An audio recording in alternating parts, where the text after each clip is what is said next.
Hello friends, welcome to my YouTube channel সান্ত্বনা পুতুল। আশা করছি তোমার সবাই ভালো আছো আর আমিও অনেক অনেক ভালো আছি। তো সকলকে জানাই শুভ শারদীয়ার প্রীতি ও শুভেচ্ছা। আজ হচ্ছে সপ্তমী, আজ যাবো একটু ঘুরতে, ঠাকুর দেখতে যাব। তো আমি আর বোন যাবো, বাবা আমাদেরকে নিয়ে যাবে। তো চলো ঝটাপট রেডি হয়ে আসছি। আর কোথায় কোথায় যাব, কি করব না করব, তোমাদেরকে সমস্ত কিছুটাই শেয়ার করব এই ভিডিওতে। তো চলো ভিডিওটা তোমরা দেখতে থাকো আর আমি ঝটাপট রেডি হয়ে আসছি। আর দেখো রেডি হয়ে চলেও এসেছি। আর আমি আর বোন এবারে সেম সেম ড্রেস নিয়েছি। তো কেমন লাগছে দুজনকে অবশ্যই জানাবে কমেন্ট করে। আর আমরা একটু তাড়াতাড়ি করে বেরিয়ে পড়েছি, যাতে আর কি ভিড়টা একটু কম পাই, তার কারণে একটু তাড়াতাড়ি করে বেরিয়ে পড়েছি। এখন চলে এসেছি গাড়িটাকে একটু খাওয়ানোর জন্য, মানে গাড়িটায় পেট্রোল ভরানোর জন্য চলে এসেছি। কারণ ওকেও তো একটু খাওয়াতে হবে, নাহলে ও কিভাবে যাবে। গাড়িতে পেট্রোল ভরানোর পর আমরা প্রথমে চলে এসেছি চাইপাট স্কুল মাঠে, যেখানে হয়েছিল মানত মন্দির, যেটা দূর থেকে দেখতে খুব সুন্দর লাগছে, বাট কাছ থেকে অতটাও ভালো লাগছে না। এটা আমার মত, আমার খুব একটা খাস লাগছে না সামনে থেকে, বাট দূর থেকে খুব সুন্দর লাগছে। কালারটা খুব সুন্দর লাগছে, লাল আর একটু হলদে হলদে যে লাইটটার কালারটা পড়েছে সেই কারণে ভালো লাগছে দূর থেকে। আর সামনে অতটা ভালো লাগছে না। আর দেখো কতটা ভিড় হয়েছে, তাড়াতাড়ি গেছে তাতেও এতটা ভিড় হয়েছে। পুরো প্যান্ডেলটায় আর কি এরকম স্বস্তিক, তারপর ঘন্টা বা মানত করা হয় যে লাল কাপড়ে বাঁধা থাকে সেই সব দিয়ে করা। যেহেতু এটা মানত মন্দির করা হয়েছে তার কারণে ত্রিশূল এইসব করা আছে। সামনে একটা শিবলিঙ্গও আছে। আমরা ভেতরের দিকে ঢুকছি। তার ভেতরটাও সুন্দর লাগছে, বাট বাইরে থেকে অতটা আমার ভালো লাগছে না, কিন্তু দূর থেকে প্যান্ডেলটা খুব সুন্দর লাগছে। আর ভেতরটাও খুব সুন্দর লাগছে, যেখানে দুর্গা প্রতিমা আছে দেখো সেখানটাও খুব সুন্দর হয়েছে। কিন্তু বাইরেটা মানে প্যান্ডেলটার কাছ থেকে অতটা আমার খাস লাগছিল না। আর এই দেখো দুর্গা প্রতিমা, কত সুন্দর লাগছে প্রতিমাটাকে। আর ভেতরটাতেও পুরো স্বস্তিক ঘন্টা এসব করা আছে।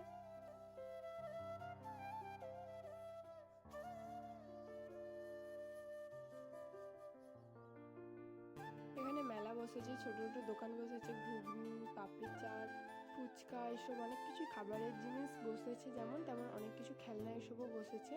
তারপরে চলে গেলাম আমরা এখান থেকে বেরিয়ে পরের প্যান্ডেল দেখতে। এটা হচ্ছে চাইপাট পাইরেসি পোল, ওখানে হয়েছে এই প্যান্ডেলটা, বাট প্যান্ডেল থিম কি জানি না, ভালোই লাগছে এটাও। আর জানো এখানে একটুকুন আমরা ভিড় পাইনি, মানে ফাঁকায় ফাঁকায় গেছি, ফাঁকায় ফাঁকায় বেরিয়ে এসেছি প্যান্ডেল থেকে। ভেতরে ঠাকুরটাও খুব সুন্দর হয়েছে এখানে।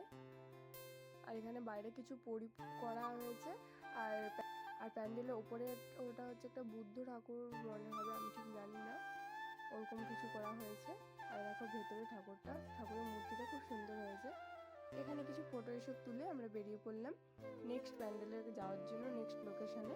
আর আমাদের নেক্সট লোকেশন হচ্ছে সোনাখালী স্কুল মাঠ। তো দেখতে দেখতে চলে এলাম সোনাখালী স্কুল মাঠে। আর এই আসার সাথে সাথেই দেখো ভিড় কতটা হয়েছে। ভেবেছিলাম তাড়াতাড়ি গেলে ভিড়টা একটু কম পাবো, তাও দেখো ভিড় প্রচুর হয়েছে। আর এখানে এসে বুঝতে পারছিলাম না কোনটা দিয়ে ভেতরে ঢোকার লাইন হয়েছে। মাঝখানটা পুরো গোল হয়ে দাঁড়িয়ে গেছে, বোঝা যাচ্ছে না কোন দিকে যাব। যেহেতু দুটো দিকে লাইন হয়েছে তাই আর কি মাঝখানটায় ভিড়টা বেশি হয়েছে, বুঝতে পারছিলাম না কোন দিক দিয়ে যাব। তারপরে দেখলাম ভালো করে যে দুটো দিকে লাইন হয়েছে, একটা দিক দিয়ে লাইন দিয়ে এবার ঢুকলাম। আর এখানে এবারে থিম হয়েছে এআই যন্ত্র, এইসব কিছু একটা নিয়ে, এআই নিয়ে কিছু একটা হয়েছে আর কি, বাট ভালোভাবে জানি না থিমটার নাম। যন্ত্র এইসব নিয়ে কিছু হয়েছে। এই প্যান্ডেলটাও খুব সুন্দর হয়েছে।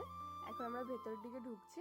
এই প্যান্ডেলটা পুরোটা হচ্ছে মানুষ, তারপর রোবট, হাফ আর মানুষ, তারপর হাফটা রোবট, এরকম নিয়ে কিছু হয়েছে। এই দেখো হাফটা মানুষ হাফটা রোবট, তারপর ফোন এইসব হয়েছে।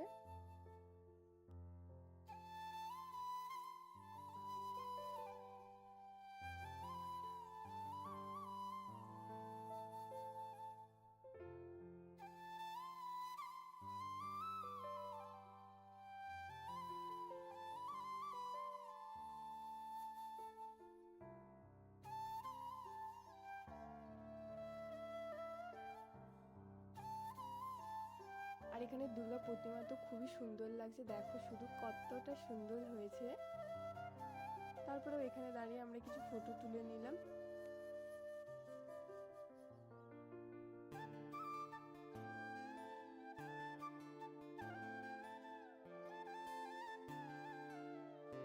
তারপরে এই প্যান্ডেল থেকে আবার বেরিয়ে পড়লাম। আর এখানেও ছোটো ছোটো অনেক দোকান বসেছে, মেলা হয়েছে, অনেক খাবারের দোকান বসেছে। তো আমরা যেহেতু সপ্তমীর দিনে গেছি, কিছুই খাওয়া চলবে না, আমিষ জিনিস, সেই কারণে আমরা কিছুই খাইনি, এমনি ঘুরে বাড়ি চলে এসেছি।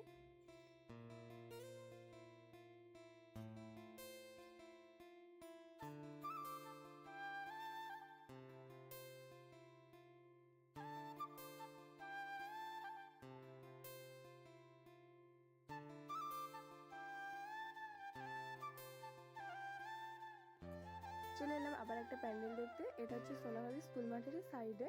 এখানে কোনোবারই আসি না, এইবার প্রথম আসলাম আর কি। এখানেও যে পুজো হয় জানতাম না আগে, এইবারেই দেখলাম আর কি। এখানেও খুব সুন্দর প্যান্ডেলটা হয়েছে, বাট কি থিম হয়েছে জানিনি।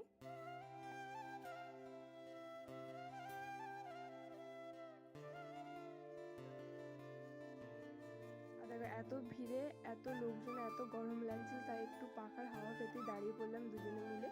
তারপর ওখান থেকে বেরিয়ে চলে এলাম আবার একটা প্যান্ডেলের কাছে। তো এই জায়গাটা কোথায় জানি না, এটা হচ্ছে আজুরিয়া সাইডে কি কোনো একটা জায়গা হবে। সোনাখালি থেকে আমরা আজুরিয়া সাইড দিয়ে বাড়ি এসেছি আর কি। তো তারপর আরেকটা প্যান্ডেল দেখতে পেয়ে গেলাম।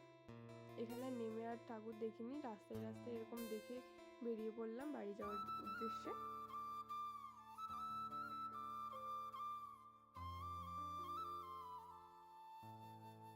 আর এটা হচ্ছে আমাদের যোধগানের সামনের প্যান্ডেল। তো এখানে আর কি নেমে ঠাকুর দেখিনি, রাস্তা থেকে দেখে নিলাম। আর এটা হচ্ছে সম্ভবত বর্ণ পরিচয় নিয়ে কিছু হয়েছে, অ আ ক খ, তারপর ঈশ্বরচন্দ্র বিদ্যাসাগরের একটা স্ট্যাচু করা হয়েছে। আর চারিদিকে প্যান্ডেলটার অ আ ক খ এইসব দিয়ে আর কি সাজানো হয়েছে। তারপর চলে এলাম আমার বাড়ির এখানে, যেখানে আমরা অঞ্জলি দিয়েছিলাম। এখানে কিছু এখন অনুষ্ঠান হচ্ছে, বাচ্চাদের কিছু অনুষ্ঠান হচ্ছে, নাচ গান আবৃত্তি এইসব। তারপর এইসব প্যান্ডেল দেখতে দেখতে বাড়ি চলে এলাম। সো ফ্রেন্ডস, এখন আমি বাড়ি চলে এসেছি। আর কি হয়েছে দেখো, চুলের অবস্থা, চুলটা আর কি খুলে গেছিলাম। আমি চুলের অবস্থা এত খারাপ হয়েছে কিছু বলার নেই।